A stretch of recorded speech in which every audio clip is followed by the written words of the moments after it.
Hello दोस्तों, नमस्कार। तो दिन भर की बड़ी खबरें आपको बताने वाले हैं, जहां सबसे पहले आपको बताएंगे अगर आज ढाका में नई सरकार ने हिंदू अल्पसंख्यकों पर अत्याचार करने में कम समय खर्च किया होता तो शायद आज वो अपने देश की क्षेत्रीय अखंडता की रक्षा करने में सक्षम होते। जी हाँ दोस्तों, बिल्कुल सही सुना आपने। बताएंगे अभी की सबसे बड़ी खबर, जहाँ म्यांमार के विद्रोही समूह ने बांग्लादेश पर आक्रमण कर दिया है दोस्तों। तो वहीं बताएंगे कट्टरपंथियों के निशाने पर अब ढाका यूनिवर्सिटी कर दिया हमला, तोड़ी शेख मुजीबुर की तस्वीर। तो वहीं अवैध कब्जे को लेकर पीओके में भारी विरोध प्रदर्शन, पाकिस्तानी सेना को इन्होंने दे दिया 24 घंटे का अल्टीमेटम। सारी बड़ी खबरें बताने वाले हैं, बस आप वीडियो के लास्ट तक बने रहेगा। और खबरों में आगे बढ़ने से पहले देश भारत का निरंतर समर्थन करते हैं तो इस वीडियो को लाइक करके, चैनल को सब्सक्राइब करके, बेल आइकन दबा के कमेंट में जय हिंद कहना मत भूलिएगा। बात कर लेते हैं पहली और सबसे बड़ी खबर की, जहां म्यांमार के विद्रोही समूह ने बांग्लादेश पर आक्रमण किया है। बांग्लादेश के सुदूर दक्षिण भाग में टेकनाफ क्षेत्र पर कब्जा कर लिया है। म्यांमार की सेना से लड़ रहे सबसे शक्तिशाली जातीय अल्पसंख्यक सशस्त्र समूहों में से एक ने रणनीतिक पश्चिमी शहर माओंगडा में अंतिम सैन्य चौकी पर कब्जा करने का दावा किया, जिसने बांग्लादेश के साथ 271 किलोमीटर यानी 168 मील लंबी सीमा पर पूर्ण नियंत्रण प्राप्त हो चुका है दोस्तों। लेकिन अब म्यांमार के विद्रोही समूहों द्वारा आक्रमण की ये खबरें हैं दोस्तों, जिसने एक बार फिर से बांग्लादेश को खतरे में डाल दिया है। यानी कि यदि ढाका में ये नई यूनुस की सरकार अपने हिंदू अल्पसंख्यकों पर अत्याचार करने में कम समय को खर्च करती दोस्तों, यानी कि हिंदुओं पर अत्याचार करने से उसको फुर्सत मिलती, तो शायद आज वो अपने देश की क्षेत्रीय अखंडता की रक्षा करने में सक्षम होता। ये बहुत बड़े नाकामयाबी की खबर है मोहम्मद यूनुस के लिए दोस्तों। इतना ही नहीं, कट्टरपंथियों के निशाने पर ढाका यूनिवर्सिटी दिखाई दे रहा है, जहाँ पर बड़ा हमला किया गया है, तोड़ दी गई है शेख मुजीबुर रहमान की तस्वीर। जी हाँ, बांग्लादेश में उथल पुथल थमने का नाम नहीं ले रहा। वहाँ के अल्पसंख्यक यानी हिंदुओं पर लगातार अत्याचार के आरोप लग रहे हैं। अब बांग्लादेश के शिक्षण संस्थान कट्टरपंथियों के निशाने पर है। ढाका यूनिवर्सिटी टीचर्स एसोसिएशन के दफ्तर पर हमला बोला गया। बांग्लादेश के संस्थापक शेख मुजीबुर रहमान की तस्वीर तोड़ दी गई और इससे हमले का आरोप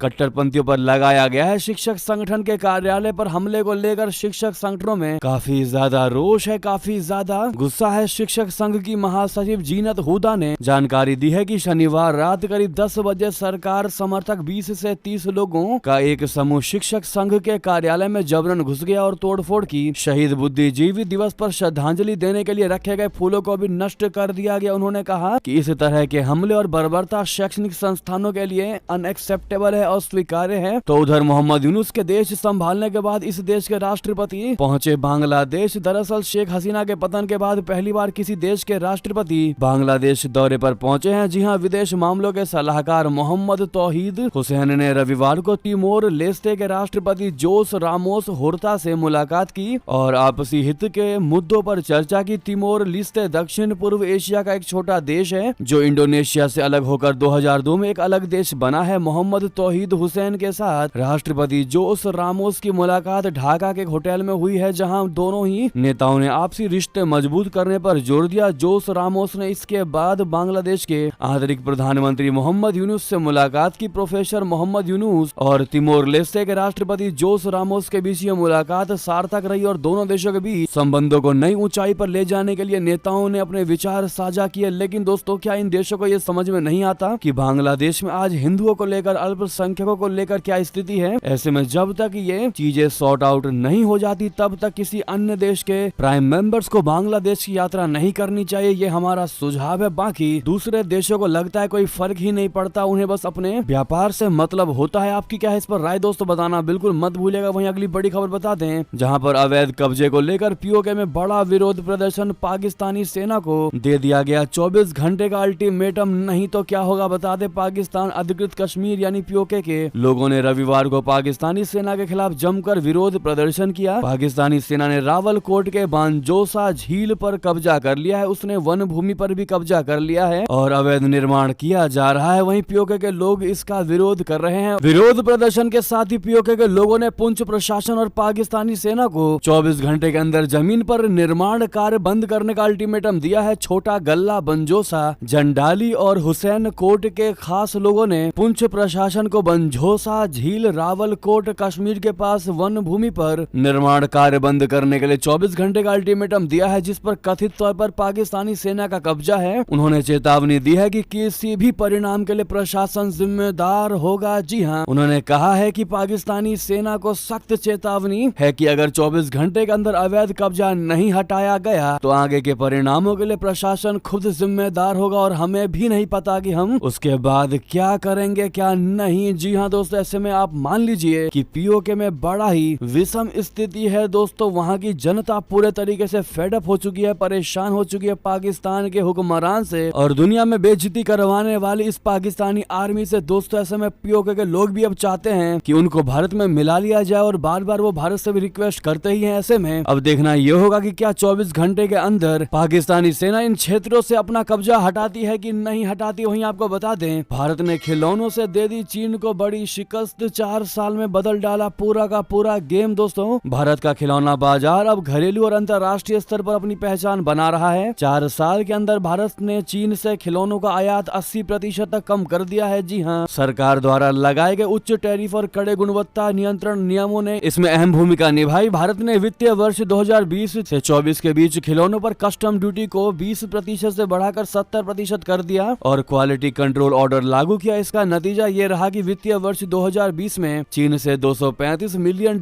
के खिलौने आयात किए गए थे, जो 2024 तक घटकर केवल $41 मिलियन ही रह गए। साथ ही भारत अब खिलौनों का शुद्ध निर्यातक बन चुका है। ऐसे में दोस्तों वो दिन दूर नहीं जब भारत व्यापार के भी मामलों में पूरी दुनिया पर राज करेगा। दोस्तों ऐसे में मेरा भारत महान कहना मत भूलिएगा और अगर आपको खुशी है कि अपना भारत आगे बढ़ रहा है तो सामने लाइक का बटन अभी तक लाइक नहीं किया है हमारे इस वीडियो को तो जरूर लाइक कर दीजिएगा ताकि हमें भी सपोर्ट मिलता रहे और आप तक बड़ी खबरें हम पहुंचाते रहे। तो वहीं बता दें, चीनी जासूस H6 का शाही परिवार और पूर्व पीएम से नजदीकियां। जी हां, खुलासे के बाद यूनाइटेड किंगडम में मच गई खलबली। बता दें क्या है ये खबर। चीनी जासूस के पूर्व प्रधानमंत्री और शाही परिवार से है संबंध, ब्रिटेन ने मचा दी खलबली। जी हां, ब्रिटेन के शाही परिवार से कथित चीनी जासूस की नजदीकी का मामला रविवार को और गहरा गया। मामला तब और ज्यादा तूल पकड़ गया जब वो किंग चार्ल्स तृतीय के छोटे भाई प्रिंस एंड्रयू के करीबी विश्वास पात्र के तौर पर बर्किंघम पैलेस में दाखिल हुआ। कथित चीनी जासूस से जुड़े मामले में अब खुलासा हुआ है कि उसने पूर्व प्रधानमंत्री डेविड कैमरन और थेरेसा मे से भी मुलाकात की थी। बर्किंघम पैलेस लंदन में ब्रिटेन के राजा और रानी का आधिकारिक निवास है। हालांकि कैमरन और थेरेसा ने इस व्यक्ति के जासूस होने की किसी भी जानकारी से इनकार किया है, लेकिन मामला सुर्खियों में बना हुआ है। ऐसा इसलिए क्योंकि ट्रिब्यूनल के एक जज ने कहा है कि वरिष्ठ शाही परिवार को उस व्यक्ति पर असामान्य स्तर का भरोसा था। कानूनी कारणों से उस व्यक्ति का नाम उजागर नहीं किया गया, उसे कोड 9H6 दिया गया है। बताया जाता है कि वो एक व्यवसायी है। तो वहीं आपको बता दें, मिडल ईस्ट पहुंचा अमेरिकी नौसेना का carrier USS Harry S Truman. Israel की बढ़ा दी टेंशन। जी हाँ, अमेरिकी नौसेना का carrier strike group USS Harry S Truman Middle East पहुंच गया है। दूसरी ओर इजरायली हमले के बढ़ते खतरे के बीच ईरान ने अपने नतांज परमाणु केंद्र के पास आधुनिक 15वीं खोरदाद मिसाइल को तैनात कर दिया है। इजराइल ने व्यवहारिक रूप से आधिकारिक तौर पर घोषणा की है कि सीरियाई आसमान खुला है और ईरान के परमाणु ठिकाने सीधे तौर पर उसके फायर रेंज में है। सीरिया में इजराइल की नॉन स्टॉप स्ट्राइक जारी है। दामिश्क के बाहरी इलाकों में ईरान के मिलिट्री ठिकानों पर बड़े हमले की रिपोर्ट है। दावा है कि IRGC और रेजिस्ट्रेंट फोर्स को इस हमले से भारी नुकसान हुआ है। ईरानी प्रॉक्सी के खिलाफ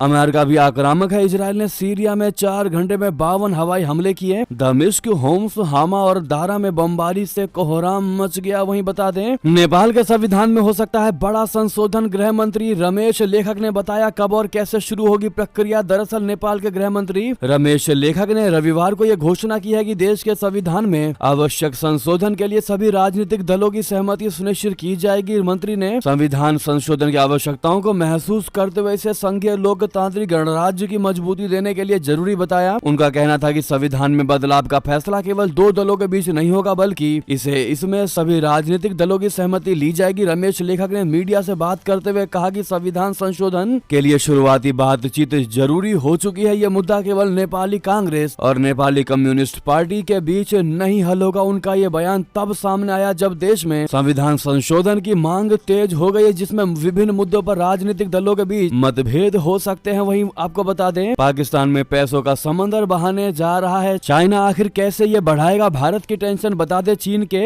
एक व्यापारिक प्रतिनिधिमंडल ने यहाँ राष्ट्रपति आसिफ अली जरदारी से मुलाकात की और पाकिस्तान में एक मेडिकल सिटी स्थापित करने के लिए $1 अरब का निवेश करने में रुचि जताई है। एक मीडिया रिपोर्ट में यह जानकारी जानकारी दी गई है। पाकिस्तान के चीन के साथ मजबूत द्विपक्षीय संबंध है, जिसने कई निवेशों और विकास परियोजनाओं के माध्यम से पाकिस्तान को समर्थन दिया है। मेडिकल सिटी पाकिस्तान का पहला पूरी तरह से एकीकृत फार्मास्यूटिकल और मेडिकल पारिस्थितिकी तंत्र होगा। कोरंगी व्यापार एवं उद्योग संघ को ढाबेजी आर्थिक क्षेत्र के संचालन का दायित्व सौंपा गया है। वहीं बता दें, ब्रिटिश नौसेना की टूटी कमर, कभी 800 युद्धपोतों वाली सेना के सिर्फ 2 विध्वंसक ही ऑपरेशनल है, यानी काम कर रहे हैं सिर्फ 2 ही विध्वंसक, जिसके बाद टेंशन में दिखी ब्रिटिश सरकार। जी हां, ब्रिटिश रॉयल नेवी के सिर्फ 2 विध्वंसक पोत ही वर्तमान में ऑपरेशनल है। इस खुलासे के बाद पूरे देश में सैन्य तैयारियों को लेकर सवाल उठाए जा रहे हैं। ये खबर तब आई है जब चीन और रूस ने पूरे यूरोप और आर्कटिक में अपनी नौसैनिक उपस्थिति को बढ़ा दिया है। ब्रिटेन नाटो सदस्य देश है और इस कारण उसका रशिया के साथ पुराना विवाद भी है। ब्रिटेन की दी गई मिसाइलों से ही यूक्रेन ने रशिया के अंदर कई सफल हमले भी किए हैं। द टेलीग्राफ की रिपोर्ट में ब्रिटिश रक्षा मंत्रालय का हवाला देते हुए बताया गया है कि रॉयल नेवी के विध्वंसक बेड़े में ऐतिहासिक रूप से कमी आई है। इसके 6 उन्नत टाइप 45 विध्वंसक जहाजों में से केवल 2 ही परिचालन में है। शेष जहाजों की व्यापक मरम्मत की जा रही है, जिनमें से 4 टाइप 45 जहाज पोर्ट्समाउथ के रिफिट यार्ड में है। साथ ही साथ आपको बता दें, सीरिया तख्तापलट से तुर्की को हुआ बहुत बड़ा फायदा। कुर्द बलों को खत्म करेगी नई सरकार। जी हां, सीरिया के तख्तापलट के बाद तुर्की को एक बहुत बड़ी कामयाबी हाथ लगी है। तुर्की ने कहा है कि सीरिया की नई विद्रोही सरकार कुर्द सैन्य बलों को खत्म करने के लिए तैयार है। आपको बता दें कि सीरिया के उत्तरी क्षेत्र में कुर्द फोर्स अमेरिका का एक महत्वपूर्ण सहयोगी है, लेकिन ये फोर्स तुर्की के लिए बहुत बड़ा खतरा है। असद शासन के पतन के बाद क्षेत्र के भविष्य को आकार देने के लिए अमेरिका और तुर्की दोनों ही अपने हित साध रहे हैं। सीरिया में कुर्द फोर्स को वॉशिंगटन की सैन्य और रसद मदद के लिए तुर्की और अमेरिका के बीच लंबे समय से विवाद रहा है। हयात तहरीर अल शाम के तहत सीरिया का भविष्य कैसा होगा, इस पर बातचीत के बीच यह मुद्दा अंकारा के लिए प्राथमिकता बना हुआ है। तुर्की अधिकारी अपनी सीमा पर कुर्दों की उपस्थिति एक बहुत बड़ी सुरक्षा चिंता मानते हैं। वहीं बता दें, भारत के खिलाफ यूनुस सरकार ने ड्रैगन संग मिल रची बड़ी साजिश। बांग्लादेश को चीन देने जा रहा अब ये खतरनाक फाइटर जेट। दोस्तों, बांग्लादेश की वायुसेना चीन से Chengdu J-10C multi role fighter jet खरीदने की योजना बना रही है। अगर ये सौदा पूरा होता है तो पाकिस्तान के बाद बांग्लादेश दूसरा दक्षिण एशियाई देश होगा जो इस उन्नत लड़ाकू विमान को अपनी सेना में शामिल करेगा। बांग्लादेश के air chief marshal Sheikh Abdul Hannan ने अपनी वायुसेना को आधुनिक और ताकतवर बनाने की दिशा में इस कदम को आवश्यक बताया है। बांग्लादेश एयरफोर्स पहले चरण में J-10C के 16 विमानों की खरीद करेगी। इसके बाद वो अन्य चरणों में और भी विमान शामिल किए जाएंगे। वहीं बता दें, विदेश नीति में बदलाव को लेकर क्या कहा जयशंकर जी ने। विदेश मंत्री जयशंकर जी ने रविवार को कहा कि विदेश नीति में बदलाव को राजनीतिक हमले के रूप में नहीं देखा जाना चाहिए। उन्होंने कहा कि नरसिम्हा राव ने इन बदलावों की शुरुआत की थी, न कि नरेंद्र मोदी जी ने। जयशंकर ने विदेश नीति में बदलाव के 4 प्रमुख कारण भी बताए। उन्होंने कहा कि भारत की वैश्विक भूमिका बढ़ रही है और दुनिया से गहरे जुड़ाव की आवश्यकता है। जयशंकर जी ने माना कि विदेश नीति में पुराने और नए का मिश्रण है। उन्होंने पिछले 1 दशक में आर्थिक कूटनीति पर जोर देने की भी बात कही। दोस्तों, वो कौन से विदेश नीति में बदलाव के 4 कारण बताए हैं जयशंकर जी ने, हमने स्क्रीन पर दिखा दिया है, आप देख ही पा रहे होंगे। साथ ही साथ आपको बता दें, ग्रीस के तट के पास शरणार्थियों से भरी नौका डूबी, 5 लोगों की मौत और कई लापता। नाव में सवार थे कई पाकिस्तानी। जी हां, ग्रीस में क्रेते द्वीप के दक्षिण में शरणार्थियों को ले जा रही नौका डूबने से 5 लोगों की मौत हो गई है, वहीं कई लोग लापता हैं। तटरक्षक बल ने बताया कि 4 खोज एवं बचाव अभियानों में 200 से अधिक लोगों को बचाया गया। तटरक्षक बल के अनुसार 4 अभियान शुक्रवार देर रात शुरू हुए, जिसमें से एक अब भी जारी है। नाव में कई पाकिस्तानी नागरिक सवार थे जो अवैध रूप से ग्रीस के रास्ते यूरोप में घुसने की कोशिश कर रहे थे। पाकिस्तान के विदेश मंत्रालय ने रविवार को पुष्टि की है कि ग्रीस में नाव पलटने की घटना में मरने वालों में एक पाकिस्तानी नागरिक भी शामिल है। वहीं आपको बता दें, क्या पाकिस्तान में होगा गृह युद्ध। जी हां, मुख्यमंत्री ने दे दी बंदूकें लेकर सड़कों पर उतरने की चेतावनी, जिसके बाद टेंशन में आ गई शहबाज की सरकार। जी हां, पाकिस्तान पर एक बार फिर गृह युद्ध के बादल मंडराने लगे हैं। खैबर पख्तूनख्वा प्रांत के मुख्यमंत्री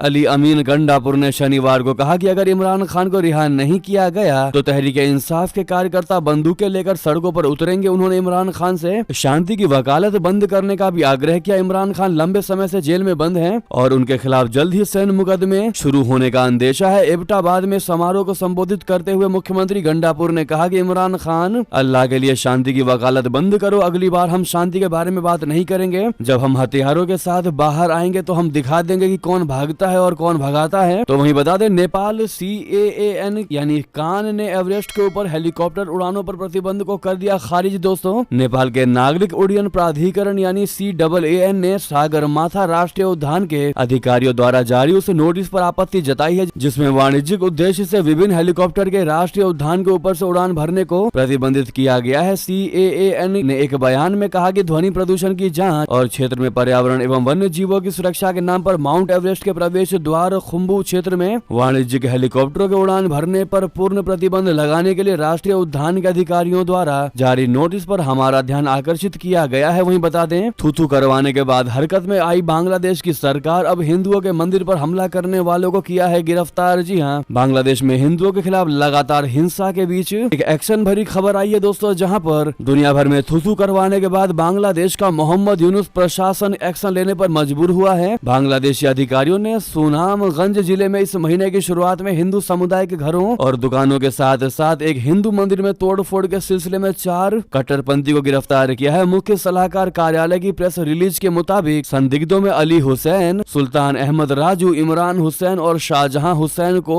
दोरा बाजार क्षेत्र से गिरफ्तार किया है। वही बता दें, ईसाइयों के सबसे बड़े धर्मगुरु को किसने दे दिया ऋग्वेद हाथों में लेकर, क्या बोले पोप फ्रांसिस। दरअसल हिंदू ऑफ अमेरिका के केरल राज्य समन्वयक और केरल में RSS से जुड़े हिंदू आंदोलन के वरिष्ठ नेता P श्री कुमार ने रोम के वेटिकन में पोप फ्रांसिस को ऋग्वेद की एक कॉपी तोहफे में दी है। श्री कुमार ने वेटिकन की अपनी यात्रा के दौरान पवित्र ग्रंथ सौंपा, जहां उन्होंने विश्व धार्मिक सम्मेलन में भाग लिया था। कार्यक्रम में पोप फ्रांसिस मुख्य वक्ता के रूप में शामिल हुए। श्री कुमार ने बताया, अगर आपको याद हो तो केरल के पूर्व मुख्यमंत्री और दिवंगत माकपा नेता E.K. नायनार ने 1997 में पोप जॉन पॉल द्वितीय की वेटिकन यात्रा के दौरान उन्हें भगवत गीता की एक प्रति भेंट की थी। मुझे लगा कि इस बार सबसे उपयुक्त उपहार ऋग्वेद ही होगा, उनको देना चाहिए। तो वहीं बता दें, न्यूज एंकर ने ट्रंप पर टिप्पणी करते हुए कर दी ऐसी बड़ी गलती, अब खुद वो चैनल 127 करोड़ रुपया देगा डोनाल्ड ट्रंप को। जी हां, अमेरिका में डोनाल्ड ट्रंप के जीतते ही माहौल बदलने लगा है। विरोधों के बावजूद टाइम मैगजीन का प्रतिष्ठित person of the year award Trump को दिया जा रहा है। इसके अलावा अब एक नई खबर आई है कि अमेरिका का ABC न्यूज डोनाल्ड ट्रंप को $15 मिलियन लगभग 127 करोड़ 50 लाख रुपए का भुगतान करेगा। अमेरिकी राष्ट्रपति द्वारा लाए गए मानहानि के मुकदमे को सुलझाने के लिए दोनों पक्ष एक समझौते पर पहुंचे, जिसके तहत ABC न्यूज डोनाल्ड ट्रंप को इतनी भारी भरकम रकम अदा करेगा। दोस्तों,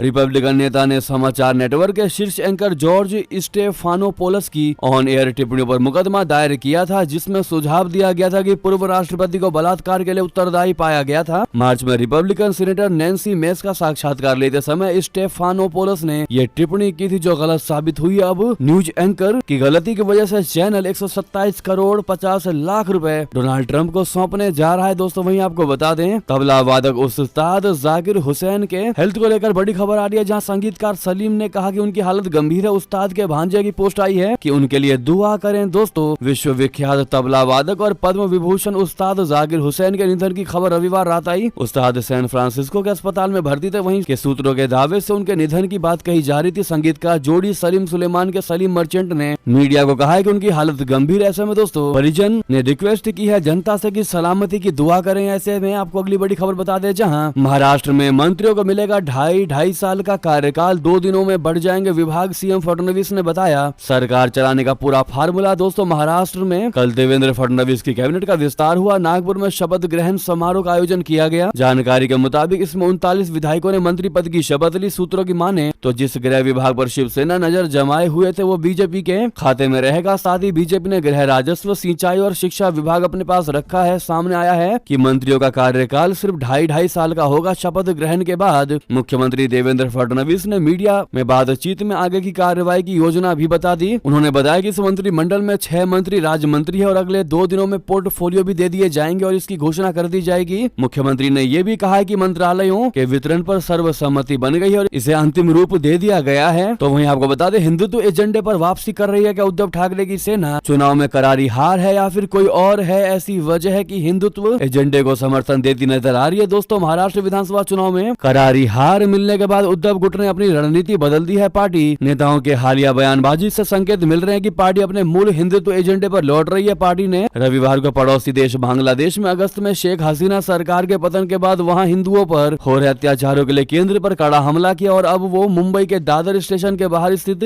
80 साल पुराने हनुमान मंदिर की रक्षा के लिए आगे आई है, जिसे रेलवे द्वारा ध्वस्त करने का नोटिस दिया गया है। वहीं बता दें, अविश्वास प्रस्ताव पर हम साथ नहीं है। जी हां, जगदीप धनखड़ के खिलाफ एकजुट हो रहे विपक्ष को बीजेडी का ये कहते हुए तगड़ा झटका। दोस्तों, उपराष्ट्रपति जगदीप धनखड़ के खिलाफ एकजुट हो रहे विपक्ष को बीजेडी ने तगड़ा झटका दिया है। लगभग 2.5 दशक तक ओडिशा की सत्ता पर काबिज रहने वाली बीजू जनता दल ने राज्यसभा के सभापति और उपराष्ट्रपति जगदीप धनखड़ के खिलाफ इंडिया ब्लॉक के अविश्वास प्रस्ताव को समर्थन न देने का फैसला किया है। पार्टी के सांसद निरंजन बीशी ने कहा कि इंडी गठबंधन में से किसी ने भी हमसे अविश्वास प्रस्ताव पर समर्थन मांगने के लिए संपर्क नहीं किया है, इसीलिए हम ये पक्का कर चुके हैं कि हम अविश्वास पक्ष के समर्थन में वोट नहीं करेंगे। वहीं बता दें, वैष्णो देवी रोपवे परियोजना के खिलाफ हिंसक प्रदर्शन, सैकड़ों लोग रैली में हुए शामिल। जी हां, जम्मू कश्मीर के रियासी जिले में मां वैष्णो देवी मंदिर जाने वाले मार्ग पर प्रस्तावित रोपवे परियोजना के खिलाफ रविवार को सैकड़ों लोगों ने कटरा के मुख्य बाजार में रैली निकाली और श्राइन बोर्ड के खिलाफ नारेबाजी की। कटरा जम्मू कश्मीर के रियासी जिले में माता वैष्णो देवी मंदिर जाने वाले तीर्थ यात्रियों के लिए आधार शिविर है। ये रैली शालीमार्ग पार्क से शुरू हुई और बस पड़ाव पर समाप्त हुई, जिसमें पूर्व मंत्री जुगल किशोर शर्मा शामिल हुए। दोस्तों, वहां के लोगों को डर है कि इससे उनकी आजीविका छिन जाएगी। पूर्व मंत्री ने कहा कि प्रदर्शनकारी मंदिर बोर्ड के खिलाफ नहीं बल्कि रोपवे परियोजना के खिलाफ हैं। जी हां दोस्तों, ऐसे में क्या रोपवे परियोजना पर रोक लगा देनी चाहिए दोस्तों, जिस प्रकार से ये लोग हिंसक प्रदर्शन कर रहे हैं, या फिर श्रद्धालुओं को फैसिलिटी मुहैया कराने के लिए रोपवे का इस्तेमाल होना ही चाहिए। देखते हैं दोस्तों भारत की जनता की क्या राय है। इसी बीच ये थी की सारी बड़ी खबरें। आपको खबर कैसी लगी कमेंट में बताना बिल्कुल मत भूलिएगा, और अभी इस वीडियो को लाइक करके चैनल को सब्सक्राइब करके बेल आइकन दबाते हुए कमेंट में जय हिंद कहते हुए इस वीडियो को अपने दोस्तों में, भाइयों में, साथियों में, रिश्तेदारों में व्हाट्सएप, फेसबुक और एक्स के माध्यम से शेयर करना मत भूलिएगा। मिलते अगली बड़ी खबर में। यहाँ तक बने रहने के लिए दोस्तों आप सभी का बहुत बहुत धन्यवाद। जय हिंद, जय भारत।